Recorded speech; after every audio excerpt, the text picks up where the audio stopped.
technology snafus. So we're going to go old school, and I'm going to talk, and someone's going to click, and we're just going to do this, and the slides line up. So if you see things that don't match what I'm talking about, if you just do like this, or that'd be great.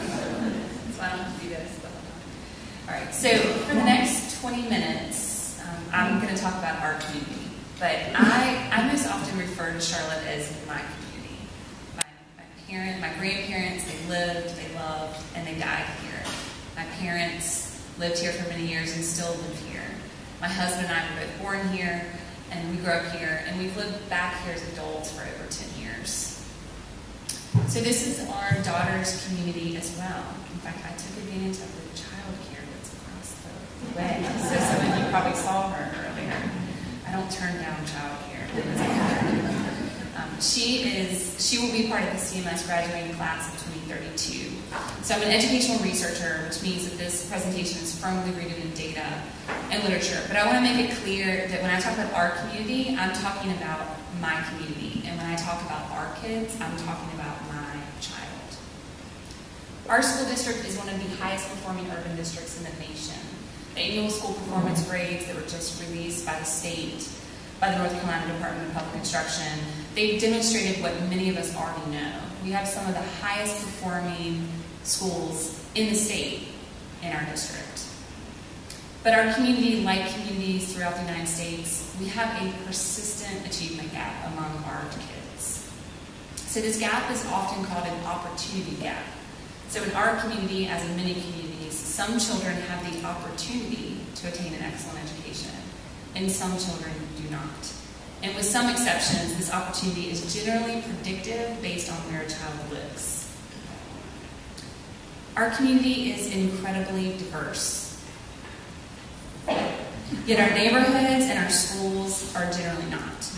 Residential patterns in our community are clear. Other than a few parts of the city, mainly East Charlotte, we're segregated.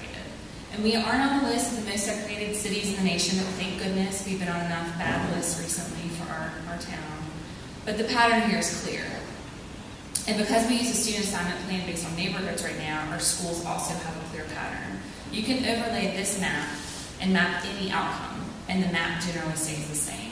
I'm sure you've heard it referred to as the crescent of poverty and the wedge of wealth. The next few maps I'm going to show you are all from the Quality of Life Explorer, and that's hopefully what Owen talked to you about a few weeks ago. He is the main investigator for that research. It's a wonderful collaboration between the university, UNC Charlotte, the county, and the city. So it's a free tool, you should check it out. But all of these maps come from that. This map shows births to adolescence. So the darker the area, the more the births. This next slide is residential foreclosures. Again, the darker the area, the more foreclosures. The crescent in this slide is visible.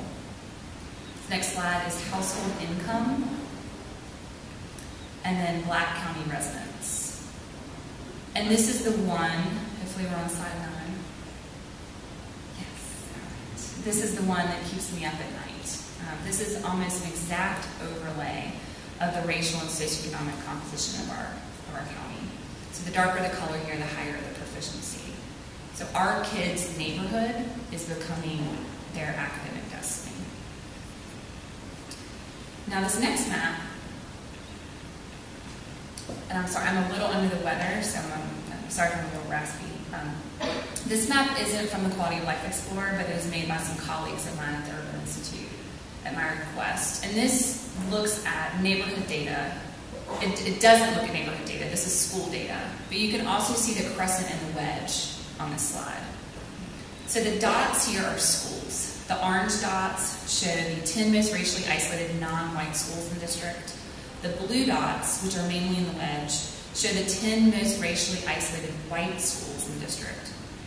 And the yellow dots, the dots that are scattered throughout the county, those dots are the schools that are the most racially balanced. They're the demographics of the school most closely resemble the demographics of our district.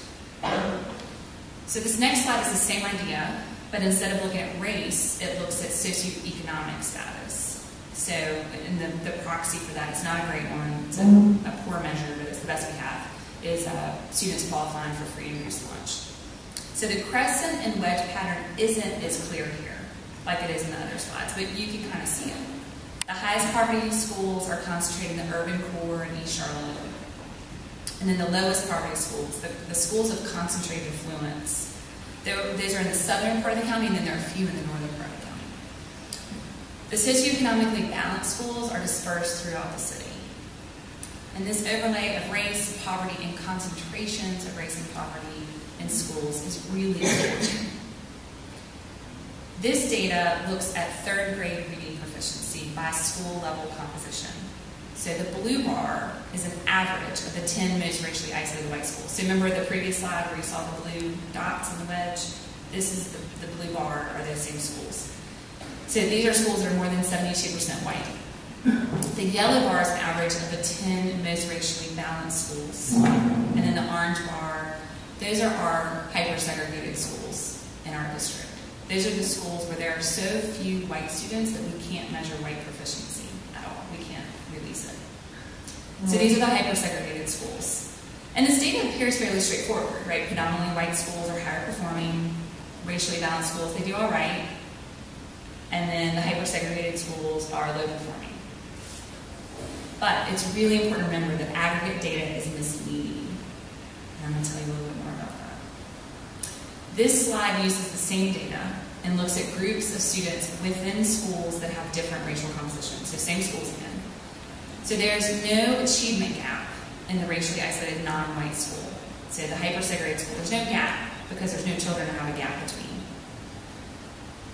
The black-white achievement gap is substantial in the other schools, but the gap is smallest in the racially balanced schools.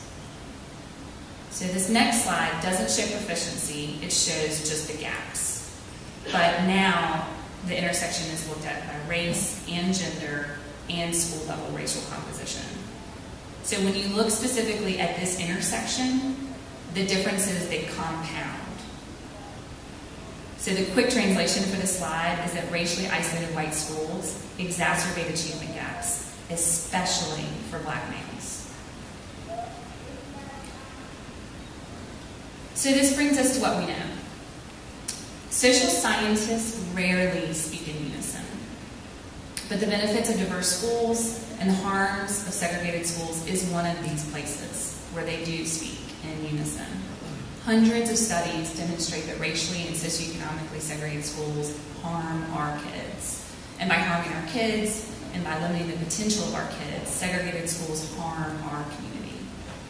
Segregated schools are disproportionately characterized by concentrated educational disadvantage. This includes inadequate facilities, less access to rigorous coursework, especially STEM coursework, science, technology, engineering, and math. Less access to extracurricular activities, poor teacher quality, lower academic performance, lower high school graduation rates, college completion rates. The list goes on and on. The outcomes are clear. Segregated schools don't work. Yet the majority of school improvement strategies that we have right now are based on making segregated schools work better. So there are a handful of schools, some in our community, that are segregated schools of poverty and are high performing. But they are really rare, and they're difficult to scale. So while segregation and isolation harms all children, the literature is clear that diverse schools benefit all children. And yes, I mean all children. So my child will benefit, my white middle-class child will benefit from diverse schools. She's benefiting right now, I think, from her diverse preschool that took me a very long time to find. So there are also non-academic benefits to this diversity. Perhaps the most important is that graduates of diverse schools are more likely to live and work in diverse environments, therefore breaking the cycle of segregation that occurs. While the literature is clear that desegregated schools do not harm any group of children, there are disproportionate benefits to poor children and children of color. So let me say this again because it's very important. I get asked this all the time, out and about. Desegregated schools do not lower the performance of white children or the performance of middle-class children. Okay, this is the right confusing slide for everyone to look at. This is a phenomenon that takes place. It's called Simpson's paradox. Feel free to Google it. It's counterintuitive, so stay with me. So this statistical paradox occurs when there are two groups of data, and both groups of data trend upward. But when the two groups of data are combined, the trend is downward. So in the case of school desegregation, you can have two groups of students, say a middle class population, the blue line here, and say a population of students who are living in extreme poverty, the red line here. So even though the student achievement of both groups is improving, it's increasing, the overall trend line will still be negative. So while overall school performance may appear lower, the actual performance of individual students increases. I know, it's a little confusing. We'll go to the next slide. All right. So while the literature is clear that desegregated schools do not harm any children, there are disproportionate benefits. And here I highlight the work of Rucker Johnson. He's a Berkeley economist. He's coming to Charlotte November 12th. I would encourage everyone to come see him. The UNC Charlotte College of Ed is bringing him here.